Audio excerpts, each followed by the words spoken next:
नमस्कार दोस्तों, कैसे हैं आप लोग। प्रोविंशियल स्टेटस दिया जाना है गिलगित बल्तिस्तान को। पाकिस्तान के जो प्रधानमंत्री इमरान खान साहब ये अनाउंसमेंट बहुत पहले ही कर चुके हैं और अब दे ही दिया जाएगा। अब तक मैं आपको बता दूं प्रोविंशियल स्टेटस क्यों नहीं दिया गया। सबसे पहला सवाल तो आपके दिमाग में ये आएगा। तो अभी तक एक एडमिनिस्ट्रेड टेरिटरी की तरह गिलगित बल्तिस्तान को गवर्न कर रहा था पाकिस्तान। वो अलग बात है कि 2009 में गिलगित बल्तिस्तान के लोगों को कुछ एक्स्ट्रा राइट्स दिए गए थे, बट फिर भी जो बाकी पाकिस्तान की आवाम को राइट्स मिलते हैं उस प्रकार के राइट्स गिलगित बल्तिस्तान के लोगों को नहीं मिला था। एक फेडरली एडमिनिस्ट्रेड टेरिटरी की तरह था गिलगित बल्तिस्तान।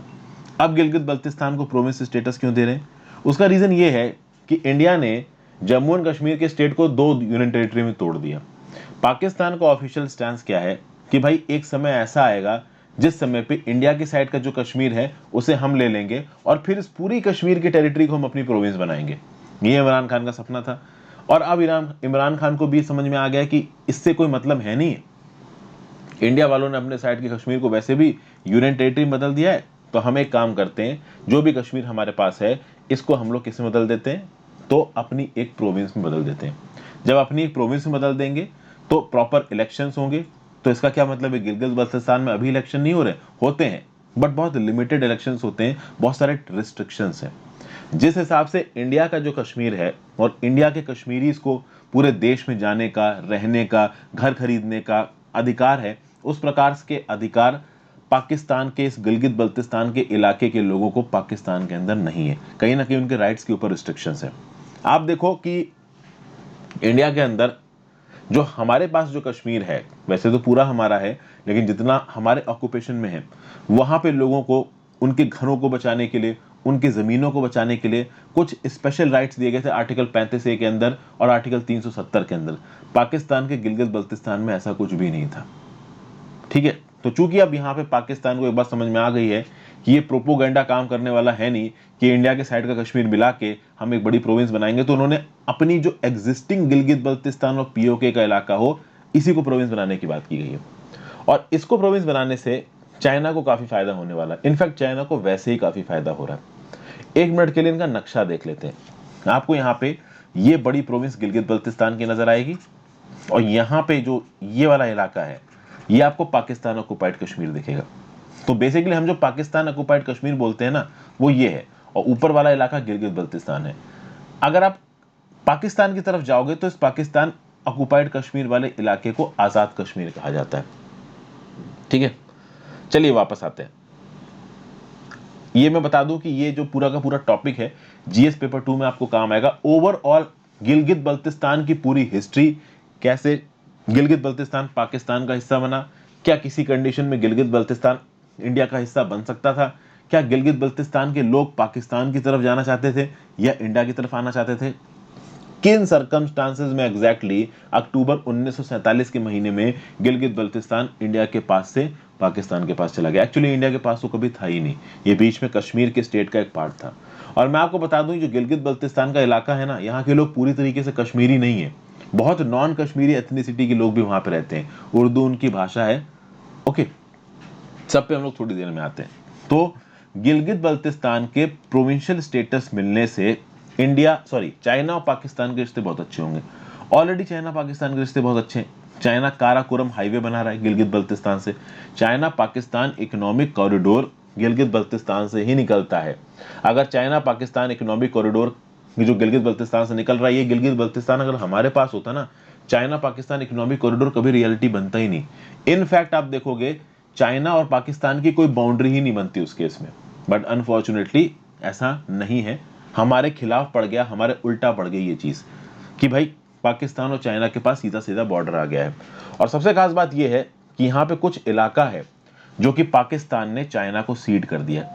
ये जो पीले रंग का इलाका यहाँ पे मैं मार्क कर रहा हूँ ना, दिस इज वन एरिया जो कि एक समय पे पाकिस्तान के हाथ में था, उसने चाइना को हैंड ओवर कर दिया। अब चाइना ने बहुत हैवी तादाद में मिलिट्री यहाँ पे डिप्लॉय करके रखी है।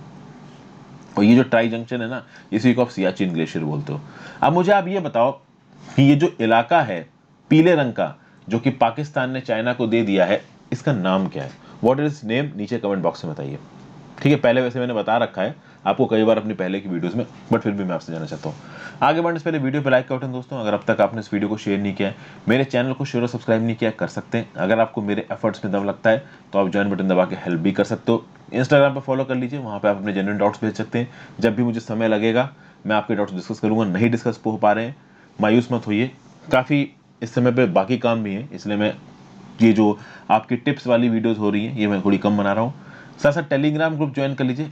टेलीग्राम में आपको इस पर्टिकुलर जो लेक्चर के नोटिफिकेशन मिल जाएंगे, मेरे सारे लेक्चर्स के नोटिफिकेशन मिल जाएंगे।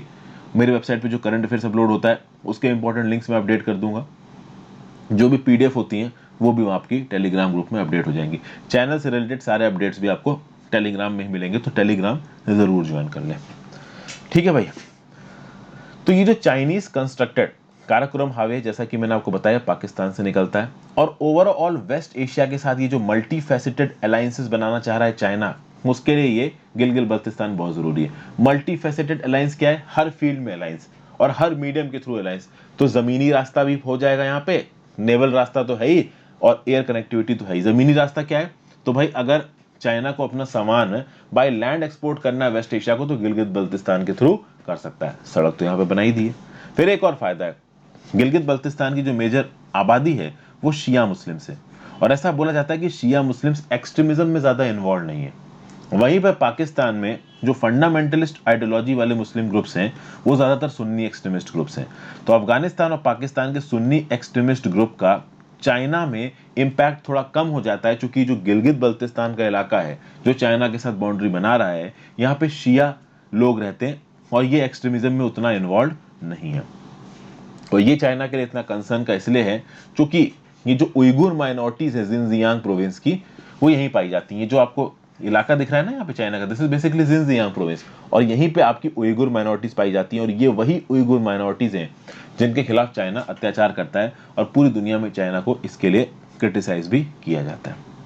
और ऐसा बताया जा रहा है कि प्रोविंशियल स्टेटस देने से चाइना और इंफ्रास्ट्रक्चर को बिल्ड करेगा, जो कि डी फैक्टो और डी जोर वाली बात हो गई। यहाँ पे डी फैक्टो और डी जोर में क्या फर्क पड़ता है, क्या फर्क है? जैसे प्रेसिडेंट और प्राइम मिनिस्टर के रिस्पेक्ट में बात करिए, मैंने आपको लक्ष्मीकांत ने पढ़ाया है कि प्रेसिडेंट इज डी जोर head of Indian polity and prime minister is de facto. De facto मतलब जो ओरिजिनली में हो रहा है, और डी जोर जो सामने दिख रहा है। तो अभी जो पाकिस्तान को एडमिनिस्ट्रेटिव टेरिटरी बना के रखा गया, बाय द वे मैं आपको बता दूं, ये जो आपका गिलगित बल्तिस्तान का इलाका है, this is basically an administered territory, ये अलग से एक प्रोविंस नहीं है। हालांकि यहाँ पे चलती आपकी पाकिस्तान की सरकार की है, तो सिर्फ इसको बस एक एडमिनिस्ट्रेड टेरिटरी की तरह दिखा रखा है। तो ये डी जोर पोजीशन है, बट एक्चुअली में पूरा कंट्रोल इस इलाके में पाकिस्तान की सरकार का ही है। इसलिए डी फैक्टो रियलिटी क्या है कि ये इलाका है पाकिस्तान की सरकार के कंट्रोल के अंदर ही, बट इसको जबरदस्ती के तौर पे एक एडमिनिस्ट्रेड टेरिटरी की तरह दिखा रखा है। क्यों? क्योंकि फ्यूचर में जब कश्मीर इंडिया के साइड वाला उनकी तरफ चला जाएगा तो पूरा इलाके को ये अपनी प्रोविंस बनाएंगे, ऐसा सोचना है। बट ऐसा देखिए अब होने वाला है नहीं। गिलगित बल्तिस्तान की बात करते हैं। इसको पहले नॉर्दर्न एरियाज कहा जाता था। ओके, मैं आपको ये भी बता दूं कि जब 1947 में सारा क्योस शुरू हुआ, उस समय पे बहुत छोटे छोटे रजवाड़े गिलगित बल्तिस्तान में भी थे। उसकी कहानी मैं बताता हूं आपको थोड़ी देर में। तो गिलगित बल्तिस्तान को एक समय पे नॉर्दर्न एरियाज भी कहा जाता था। पाकिस्तान इसको एडमिनिस्टर करता है एज एन एडमिनिस्ट्रेटिव टेरिटरी, ये मैंने आपको बताई दी। इसकी कैपिटल सिटी है Gilgit. Gilgit Baltistan is home to 5 of the 8 thousanders. अब आप ये बोलोगे क्या है 8 थाउजेंडर्स? क्या है कहने का मतलब ये है कि 8000 मीटर से ऊंचे पहाड़ को आप 8 थाउजेंडर्स बोलते हो, और ऐसे 5 है गिलगित बल्तिस्तान के अंदर। क्या नाम बता सकते हो कौन कौन है? बताओ कमेंट बॉक्स में अगर पता है तो। 50 पीक्स तो ऐसी हैं जो 7000 मीटर से ऊंची हैं। मल्टीलिंगुअल रीजन है, बट उर्दू सबसे ज्यादा बोली जाती है, और Urdu is a lingua फ्रैंका for inter ethnic communication. जैसा कि मैंने आपको बताया कि भाई गिलगित बल्तिस्तान में सिर्फ कश्मीर एथनिसिटी के लोग नहीं रहते, नॉन कश्मीरी बहुत सारे हैं, और अलग अलग एथनिसिटी के लोग आपस में जो कॉमन लैंग्वेज से जुड़ते हैं वो उर्दू है।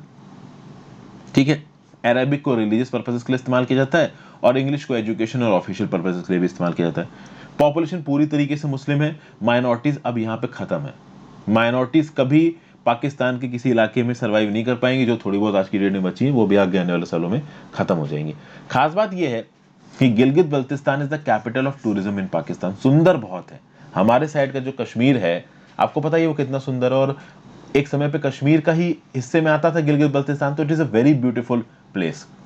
अगर आप पाकिस्तान में जो लोग व्लॉग्स बनाते हैं उनके व्लॉग्स देखो, तो ज्यादातर लोग जब घूमने जाते हैं तो गिलगित बल्तिस्तान जाते हैं, because it is actually very beautiful Gilgit Baltistan.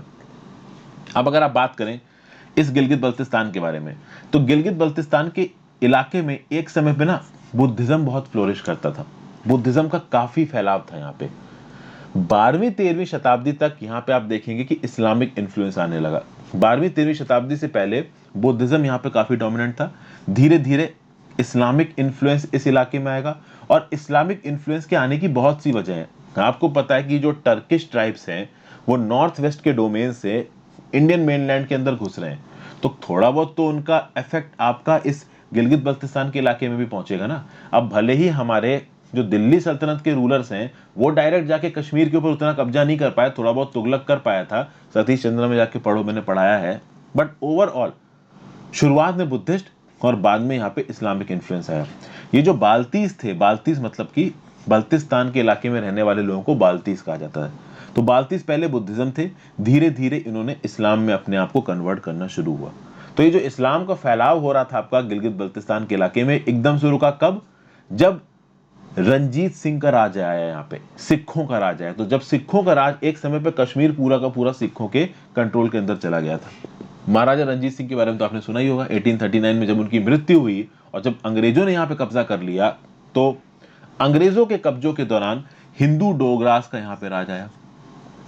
तो ये आप कह सकते हो एक प्रकार की पॉलिटिकल हिस्ट्री है आपकी गिलगित बल्तिस्तान की।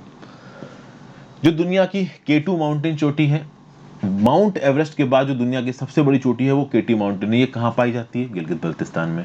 वैसे तो देखा जाए टेक्निकली ये गिलगित बल्तिस्तान हमारा है, बट है किसके ऑक्यूपेशन में? पाकिस्तान के अंदर है, और K2 माउंटेन्स वहां पे पाए जाते हैं। अब डेफिनेटली वहां पे टूरिज्म बहुत है, बट मिलिट्री हॉस्टिलिटी के चलते टूरिज्म को रिस्ट्रिक्ट किया गया। अभी भी गिलगित बल्तिस्तान में ऐसे बहुत से सेंसिटिव इलाके हैं जहां पे वहां के सिविलियंस का जाना अलाउड नहीं है। केवल आर्मी के पर्सनल्स पाकिस्तान वाले वहां पे डिप्लॉय किए जाते हैं। ठीक है, तो ये कुछ आप कह सकते हो कि इंपॉर्टेंट फैक्ट्स हैं। अगर आप देखो तो गिलगित बल्तिस्तान को कितने डिवीजन्स में बांटा गया है? तो गिलगित, स्कार्दू, दियामेर, अस्तौर, घांचे, गिजर, हुंजा, नागर। जब हमारा देश आजाद हुआ था 1947 में, उस समय पे गिलगित बल्तिस्तान के पूरे इलाके में जो दो सबसे डोमिनेंट आप कह सकते हो प्रिंसिपैलिटीज थी, रजवाड़े थे, वो हुंजा और नागर थे। ये जो पर्टिकुलर इलाका है गिलगित बल्तिस्तान का, वैसे तो ये इंडिया के पास है, बट ये गिलगित बल्तिस्तान का स्पेसिफिक इलाका अफगानिस्तान के साथ, तजिकिस्तान के साथ, पाकिस्तान के साथ, इंडिया के साथ और चाइना के साथ बाउंड्री शेयर करता है, अगर आप इसको पाकिस्तान के पर्सपेक्टिव से देखते हैं तो। वैसे तो एक इसका पार्ट है, इंडिया का पार्ट है, लेकिन मैं आपको एक बात बताऊं, डेफिनेटली हम इस इलाके को क्लेम जरूर करते हैं, लेकिन जब आज़ादी का समय आया था ना 1947 में, तो इस इलाके के लोगों ने पाकिस्तान के साथ मिलने में इंटरेस्ट ज़्यादा दिखाया था। इंडिया के साथ मिलने में उन्होंने उतना इंटरेस्ट नहीं दिखाया था, क्योंकि ये जो पूरा का पूरा कश्मीर का इलाका था, यहाँ पे राजा थे महाराजा हरि सिंह।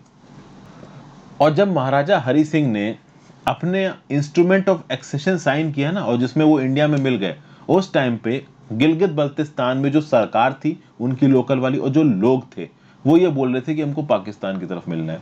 अगर वो ये बोलते कि उनको इंडिया की तरफ मिलना है, तो डेफिनेटली हमारी फोर्सेस उस तरफ घुसती और एक लड़ाई करती। लेकिन एक लिमिट के बाद लड़ाई इसलिए नहीं हुई क्योंकि कहीं ना कहीं उस तरफ की जो सरकार थी, मेन सरकार जो कि लोगों के ऊपर पकड़ पकड़ के बैठी थी, वो चाहती थी पाकिस्तान की तरफ मिल जाए। और उसका रीजन था कि मुस्लिम डोमिनेटेड आबादी थी, और उस समय पे हिंदू मुस्लिम वाला विवाद बहुत बड़ा था, और जो मेजॉरिटी मुस्लिम इलाके थे वो अपने आप को वैसे भी पाकिस्तान के साथ जोड़ना चाहते थे। इस पर भी थोड़ी देर में आते हैं। अगर आप देखेंगे तो ये जो गिलगित बल्तिस्तान का इलाका है बहुत मिनरली रिच है। 50 से 100 गोल्ड और यूरेनियम की वहां पे खदानें हैं, ऐसा भी यहाँ पे बोला जा रहा है। जैसा कि मैंने आपको बताया कि जो इलाका है it is under the direct administration of federal government of Pakistan. इसको गवर्न कौन करता है? तो एक काउंसिल गवर्न करती है जिसके हेड है प्राइम मिनिस्टर ऑफ पाकिस्तान। यहाँ पे गिलगित बल्तिस्तान में उनका खुद का एक स्टेट लेजिस्लेचर भी है, बट उसकी पावर्स बहुत हद तक लिमिटेड है।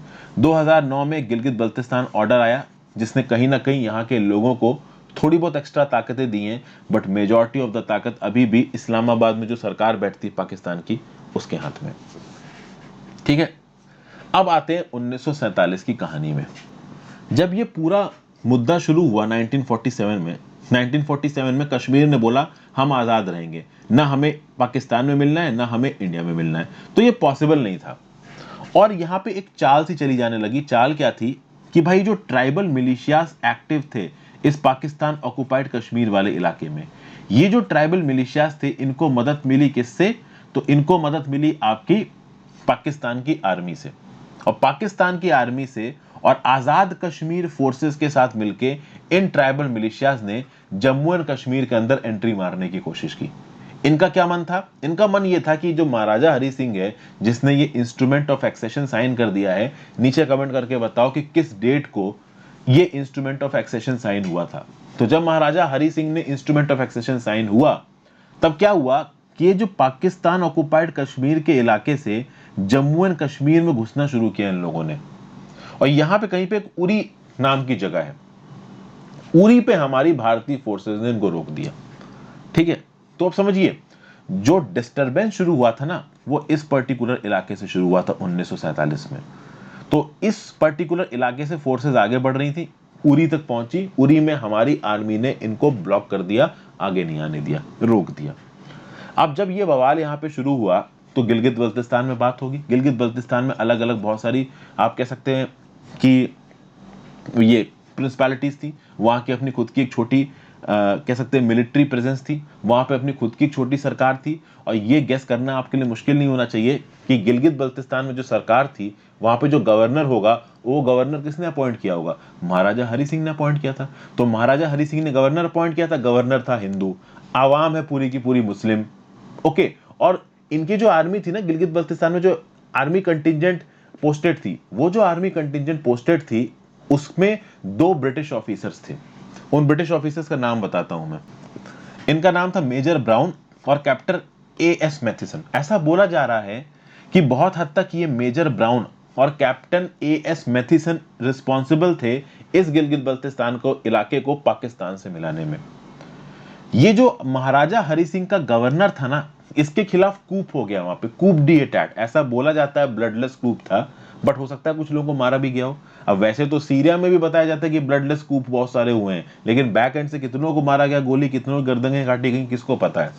तो मेजर ब्राउन और कैप्टन एएस मैथिसन ये गिलगिट स्काउट्स में थे, 2 ऑफिसर्स थे गिलगिट स्काउट्स के। गिलगिट स्काउट्स क्या था? तो आप कह सकते हो जो भी थोड़ी बहुत मिलिट्री प्रेजेंस थी इस इलाके में, उसको गिलगिट स्काउट्स नाम से बताया जाता था। तो महाराजा हरि सिंह का जो गवर्नर था उसके खिलाफ म्यूटिनी कर दी यहाँ पे गिलगित स्काउट्स के इन ऑफिसर ने। और ये जो महाराजा हरि सिंह की सरकार थी इसको डिपोज कर दिया और ये बोला कि भैया अब हम इस महाराजा हरि सिंह से भी आजाद हैं और अब हम सबसे आजाद हैं। और आजादी के बाद ये बोला गया, पाकिस्तान के एडमिनिस्ट्रेशन को बोला गया कि आप आइए और आप आके इस पर्टिकुलर इलाके के ऊपर कब्जा करिए। ये जो 2 ऑफिसर्स थे आपके, मेजर ब्राउन और कैप्टन एएस मैथिसन, इन्होंने कूप किया और कूप में जो सरकार के लोग थे उन्होंने साथ दिया। और सरकार के लोग तो लोकल ही थे ना, भले ही गवर्नर आपका गवर्नर भी लोकल ही था, वो हिंदू था तो क्या हुआ था तो लोकल, वो महाराजा हरि सिंह का रिप्रेजेंटेटिव था। अब कहीं ना कहीं इस इलाके में वैसे भी लोगों को इस बात की प्रॉब्लम थी कि ये हिंदू राजा हमारे ऊपर क्यों राज कर रहा है, ये हिंदू गवर्नर हमारे ऊपर क्यों राज कर रहा है। तो उस हिंदू गवर्नर को साइड हटाया, ओवरऑल इस इलाके का कंट्रोल इन्होंने अपने हाथों में लिया, कूप डी अटैक हो गया, पाकिस्तान का झंडा इन्होंने फहराया और पाकिस्तान को इनविटेशन दिया कि आइए और इस इलाके पे आके आप अपना कब्जा कर लीजिए। तो ओवरऑल ये जो महाराजा हरि सिंह ने बैठ के, देखिए प्रॉब्लम क्या थी कि कश्मीर था बीच में, महाराजा हरि सिंह ने बोला कि मैं आजाद रहूंगा, ना इंडिया की तरफ जाऊंगा ना पाकिस्तान की तरफ जाऊंगा। जवाहरलाल नेहरू जी को इस बात से प्रॉब्लम नहीं होती, इंडिया की आर्म्ड फोर्सेस ने कोई अटैक नहीं किया था, अटैक पाकिस्तान की तरफ से शुरू हुआ था। जैसा कि मैंने बताया कि जो उरी वाली जगह थी पाकिस्तान ऑक्युपाइड कश्मीर था, जिसको आजाद कश्मीर बोला जाता है पाकिस्तान के अंदर, वहां से जब forces tribal militia, Azad Hind Kashmir forces और ये जो पाकिस्तान की आर्मी घुसना शुरू करेगी हमारे जम्मू एंड कश्मीर के इलाके में, तब हमारी आर्मी पुश बैक करेगी। और तब हमारे महाराजा हरि सिंह को बुद्धि आई कि भैया अब तो इंडिया से मिलना ही पड़ेगा। तो महाराजा हरि सिंह ने इंस्ट्रूमेंट ऑफ एक्सेशन साइन कर दिया। वो इंस्ट्रूमेंट ऑफ एक्सेशन हमारे जवाहरलाल नेहरू ने महाराजा हरि सिंह के हिसाब से ही साइन किया था, और इसी में 370 का आप कह सकते हो बेस था। लेकिन पाकिस्तान को इन चीजों से फर्क पड़ता नहीं। गिलगित बल्तिस्तान के इलाकों में आप कह सकते हो अपने आप से कुछ ऐसा मूवमेंट चला, और वहां पे जो 2 ब्रिटिश ऑफिसर्स थे, इन्होंने बोला कि भाई हम तो लोगों के हिसाब से ऐसा कर रहे हैं, और ओवरऑल ऐसा बताया जाता है कि वो चूंकि जो पॉपुलेशन थी वो ओवरऑल मुस्लिम मेजॉरिटी थी और उस समय का माहौल भी हिंदू मुस्लिम में बहुत था, तो गिलगित बल्तिस्तान ऑलमोस्ट उसने ये डिसीजन लिया इंटरनली कि हम पाकिस्तान से मिल रहे हैं। ठीक है, एक एंगल यहाँ पे सोवियत यूनियन का भी था। ये पाकिस्तान से इसलिए भी मिलना चाहते थे क्योंकि सोवियत यूनियन के इन्फ्लुएंस को इस पर्टिकुलर इलाके में ये कम करना चाहते थे। फिर अरब नेशंस वाला भी यहाँ पे कुछ एंगल था, और पाकिस्तान ऑब्वियस बात एक अलग से इस्लामिक कंट्री की तरह बन रहा था, तो जितनी भी दुनिया भर की मुस्लिम कंट्रीज थी वो इस बात को सपोर्ट कर रही थी। जब भी हिंदू धर्म मुस्लिम धर्म के नाम पे कोई भी चीज होगी तो ओवरऑल जो कोर इस्लामिक कंट्रीज हैं वो पाकिस्तान के बनने को सपोर्ट ही करेंगी। और तब से आप देखोगे कि जो गिलगित बल्तिस्तान का इलाका है ये पूरी तरीके से पाकिस्तान के कब्जे में चला गया है। अब ऑब्वियस ही बात है इंडिया के हिसाब से ये इलीगल ऑक्यूपेशन है, technically it is definitely an illegal occupation. क्यों? क्योंकि जो यहाँ के रूलर थे महाराजा हरि सिंह, महाराजा हरि सिंह ने तो इंस्ट्रूमेंट ऑफ एक्सेशन इंडिया के साथ साइन किया है, और ये इंस्ट्रूमेंट ऑफ एक्सेशन पूरे कश्मीर का है, तो टेक्निकली तो गिलगित बल्तिस्तान का इलाका हमारा हुआ। लेकिन वहां के जो लोकल लोग थे, जो लोकल लीडर्स थे और जो लोकल मिलिशिया थी, उसने क्या डिसीजन लिया कि हम पाकिस्तान के साथ मिलेंगे। लेकिन इंडिया का ऑफिशियल स्टैंड हमेशा से ये रहा है कि गिलगित बल्तिस्तान का तो जो ऑक्यूपेशन है ये इलीगल है। 1994 में हमारी पार्लियामेंट ने रेजोल्यूशन पास किया कि गिलगित बल्तिस्तान और पाकिस्तान ऑक्युपाइड कश्मीर हमारा है, इसको हम लेंगे और अपने जम्मू एंड कश्मीर के साथ मिलेंगे, और हमारा ऑफिशियल स्टांस यही रहने वाला है। लेकिन देखिए, हम लोग अटैक करके इस इलाके को कब्जाएं, इस चीज के चांसेस बहुत कम है। इन सब चीजों से न्यूक्लियर वॉर हो जाएगा, और अब तो उस इलाके के लोगों को वैसे भी पाकिस्तान की आदत पड़ गई है, तो इस बात की कोई गारंटी नहीं है कि वो पाकिस्तान के पास जाना चाहेंगे। जैसे कश्मीर का प्रेजेंट डे हमारा जो इलाका, वहां के लोग पाकिस्तान में नहीं जाना चाहेंगे। सिमिलरली गिलगित बल्तिस्तान में जो लोग इतने सालों से पाकिस्तान में रह रहे हैं वो मोस्ट प्रॉब्ली इंडिया में नहीं आना चाहेंगे। तो अब तो जो जहां हो गया वो वहां हो गया। प्रॉब्लम यह है कि अब इस गिलगित बल्तिस्तान के कुछ इलाके चाइना को हैंडओवर कर दिए पाकिस्तान ने 1963 में। अब यहाँ पे एक ट्राई जंक्शन सा बन गया, और उस ट्राई जंक्शन पे दो बड़े आप कह सकते हो ऑफेंसिव लोग खड़े हैं इंडिया के सामने, एक पाकिस्तान है और एक चाइना है। और चाइना पाकिस्तान इकोनॉमिक कॉरिडोर भी आपका कहां से गुजर रहा है? गिलगित बल्तिस्तान से गुजर रहा है। अब चाइना इतनी दोगली कंट्री है कि बेल्ट एंड रोड इनिशिएटिव का पार्ट वो चाहती है इंडिया बन जाए। इंडिया बोलता है कि हम बेल्ट एंड रोड इनिशिएटिव का पार्ट बन सकते हैं बशर्ते आप इस चाइना पाकिस्तान इकोनॉमिक कॉरिडोर को खत्म करो। क्यों? क्योंकि ये गिलगित बल्तिस्तान से निकल रहा है और गिलगित बल्तिस्तान हमारा इलाका है। तो जब तक आप चाइना पाकिस्तान इकोनॉमिक कॉरिडोर में रहोगे तब तक हम तो बेल्ट एंड रोड इनिशिएटिव में आ नहीं रहे। इंडिया का ऑफिशियल स्टांस है ये। अब चाइना जैसी कंट्रीज मानने वाली तो है नहीं, वो जबरदस्ती चीजें करवाना चाहती हैं। उनको ये बेसिक चीज समझ में नहीं आती है कि हमारे इलाके में कब्जा करने वाली जगह पे अगर वो जाके धंधा करेंगे तो हम तो उसको ऑफिशियली इंस्टांस दे नहीं सकते। और जी जिनपिंग ने बहुत डराने धमकाने की कोशिश की इंडिया को अलग अलग तरीके से, बट ऑब्वियस सी बात है इंडिया ने बहुत ही स्ट्रिक्टली पुश बैक किया है बेल्ट एंड रोड इनिशिएटिव में। हालांकि अनफॉर्चुनेटली दुनिया भर की ज्यादातर कंट्रीज अब बेल्ट एंड रोड इनिशिएटिव का पार्ट बन रही हैं। ठीक है, तो ये पूरा का पूरा यहाँ पे आप कह सकते हो इश्यू है।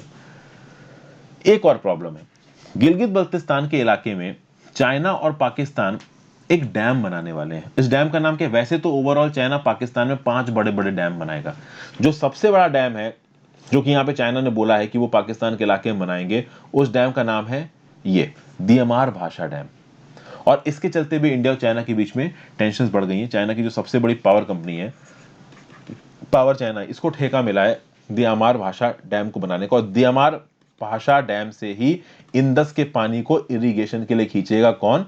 पाकिस्तान। ओके, तो ये पूरी की पूरी न्यूज है। यहाँ पे आपको आई होप गिलगित बल्तिस्तान के इलाके के बारे में कुछ पर्टिकुलर जानकारी मिली हो। चाइना पाकिस्तान की जो रिश्ते हैं वो गिलगित बल्तिस्तान के चलते कितना उनके फेवर में गए और कितना इंडिया के अगेंस्ट गए हैं, ये भी बात आपको पता चल गई है। और ये जो हमारा सियाचिन था ये भी बिल्कुल गिलगित बल्तिस्तान से टच हुआ था, जो सारा का सारा बवाल हुआ था। तो गिलगित बल्तिस्तान के बाद कहीं ना कहीं ये सियाचिन के ऊपर कब्जा करने के चलते थे, चक्कर में थे, बट हमारे कारगिल वॉर में हमारे फोर्सेज ने उनको पीछे ढकेल दिया। तो ये इशू है। आई होप आपको इस इशू में बहुत सारी यूजफुल चीजें जानने को मिली हूँ। अपने व्यू पॉइंट्स नीचे कमेंट बॉक्स में जरूर दीजिएगा। जो क्वेश्चंस मैंने आपसे पूछे हैं उनका आंसर जरूर करिएगा।